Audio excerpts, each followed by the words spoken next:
Hello and welcome to another episode of Storytime with Jeremy's a Drill, where I share stories that I've experienced over the last 14 years and 1,000 sales selling real estate.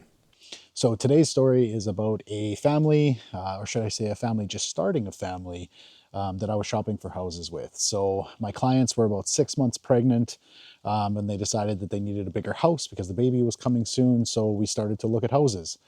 We ended up finding this terrific house, fit everything that they wanted, on the street that they loved. And we ended up putting an offer in, subject to the sale of their house, and it was accepted.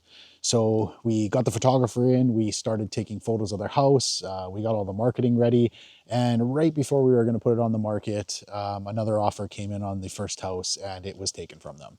Now, if you don't know what a 24 or 48 hour clause is, that's a time for a different story, but basically, somebody can come along, and if they have a cleaner offer, the sellers can accept it, and the first people have 24 hours to either come up with the money or back out of the deal.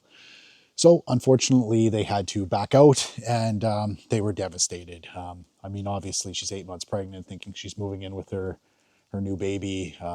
It was pretty terrible. So I went and sat down with them and I said, listen, we're a little too close to the baby coming to be able to find something else. Have the baby, focus on all of that, and we'll get back to house hunting once you're home and settled with the new baby. So they ended up having a beautiful baby boy, healthy, everybody was great.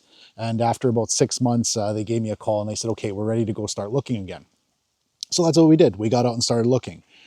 We looked at a few more houses, and then we finally ended up looking at this one that was actually in a different area completely that they were originally looking for. And she walked in and she said it just instantly felt like home. She ran upstairs, saw the perfect room for the baby, had the ensuite they were looking for, had the yard space. She can picture them, tossing a ball and stuff in the backyard. And we ended up putting an offer in on that one, and lo and behold, it was accepted. We already had the marketing ready for their house. We put it up, got a couple offers on their house, got it all sealed up within about a week and a half. Now, the end of the story, basically what I want to get across is if you lose a house, there is always more houses that are going to come available.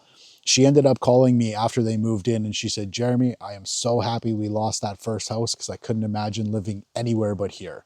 So it always works out in the end. You just got to roll with the punches. I still keep in touch with that family, and I think their kid is going into grade 4 or 5 now, and they still live in that house. They got a big swing set in the backyard. They never plan on leaving. That is their forever home. We're only 2 episodes in, and I got a lot more stories to tell you, and some of them are going to get pretty entertaining. So make sure you follow and follow along.